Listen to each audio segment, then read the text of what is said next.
दोस्तों नमस्कार, मैं राज के वर्मा और आप देख रहे हैं रिपोर्टर जी, वो चैनल जो सच को बिना डर और बिना किसी एजेंडे के आपके सामने लाता है।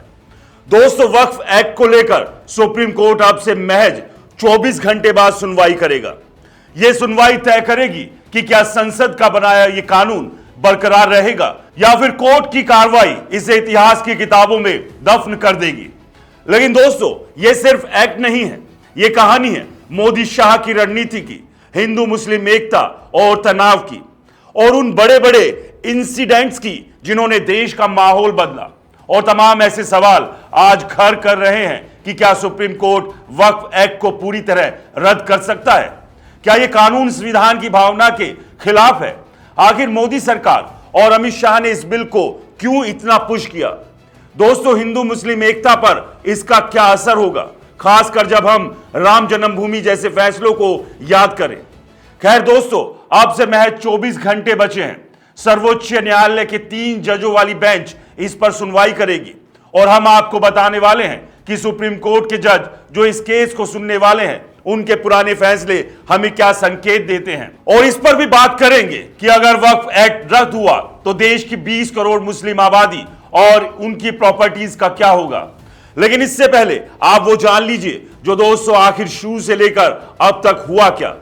दोस्तों वक्फ एक्ट वो कानून है जो भारत में मुस्लिम चैरिटेबल और धार्मिक प्रॉपर्टीज को मैनेज करता है।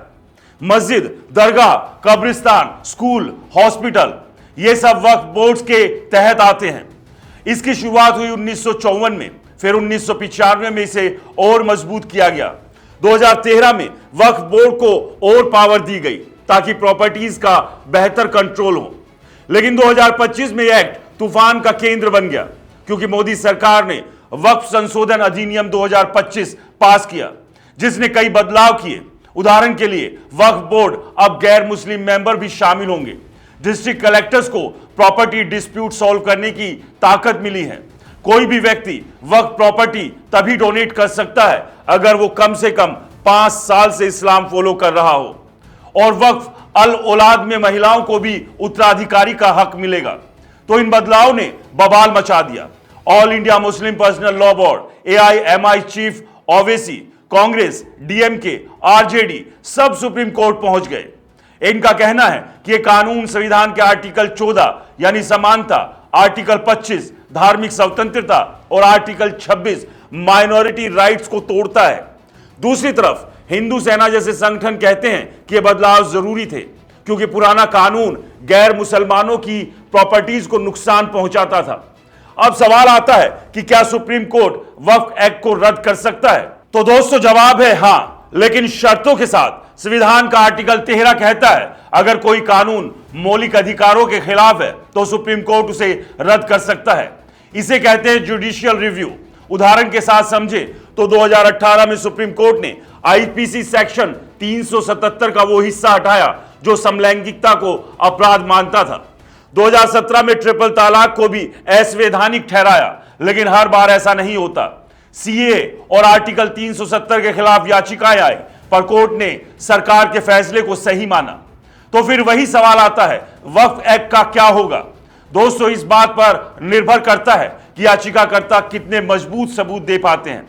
अभी 15 से ज्यादा याचिकाएं कोर्ट में हैं। मोदी सरकार ने कैविएट दाखिल किया है, यानी बिना उनकी बात सुने कोई आदेश नहीं होगा। सुनवाई 16 अप्रैल 2025 को है, यानी सिर्फ 24 घंटे बाकी है। दोस्तों नरेंद्र मोदी और अमित शाह ने इस बिल को संसद में पूरी ताकत से पुश किया। लोकसभा में 12 घंटे की बहस, 288 वोट पक्ष में और 232 विरोध में।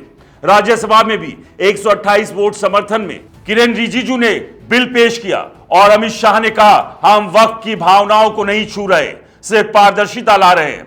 मोदी ने इसे सामाजिक न्याय का कदम बताया, खासकर पसमानदा मुसलमानों और महिलाओं के लिए।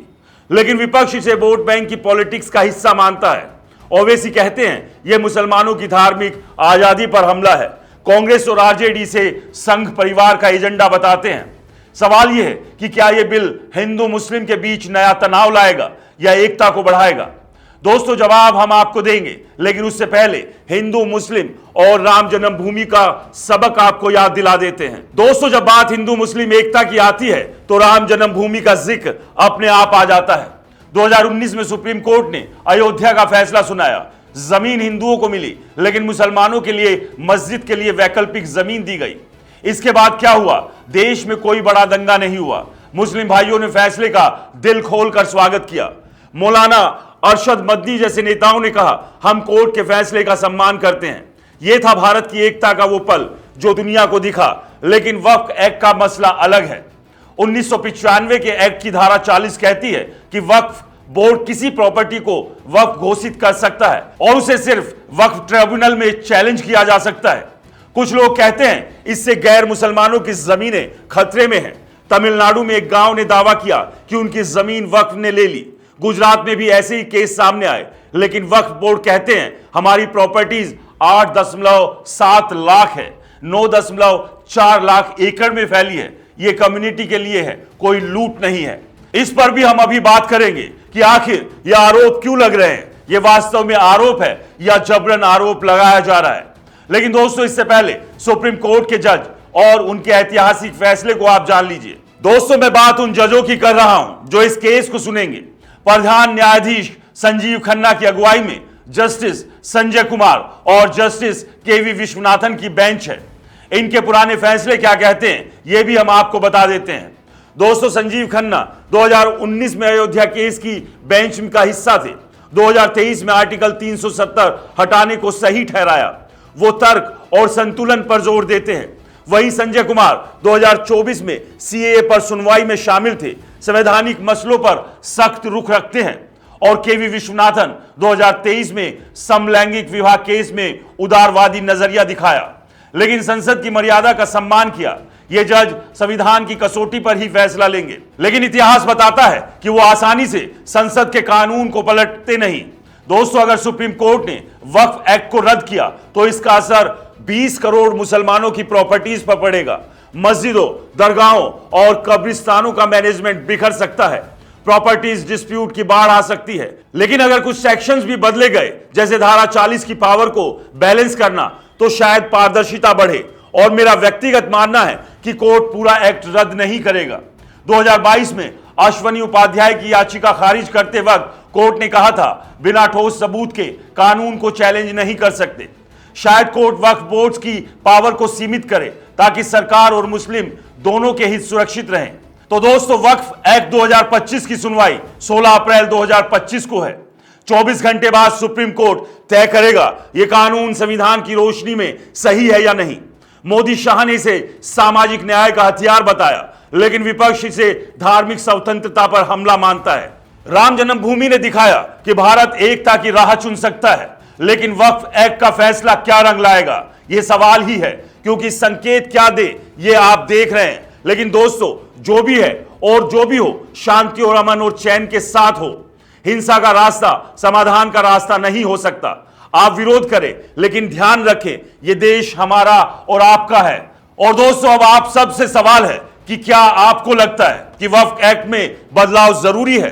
क्या सुप्रीम कोर्ट को संसद के कानून में दखल देना चाहिए? और सबसे जरूरी, हिंदू मुस्लिम एकता पर इसका क्या असर होगा? राजनीति से हटकर हमें एक दूसरे के साथ इस देश में रहना है। तो दोस्तों जवाब क्या है जरूर दें, अपनी राय कमेंट में जरूर लिखें, क्योंकि आपकी आवाज ही हमारी पत्रकारिता की ताकत है। नमस्कार।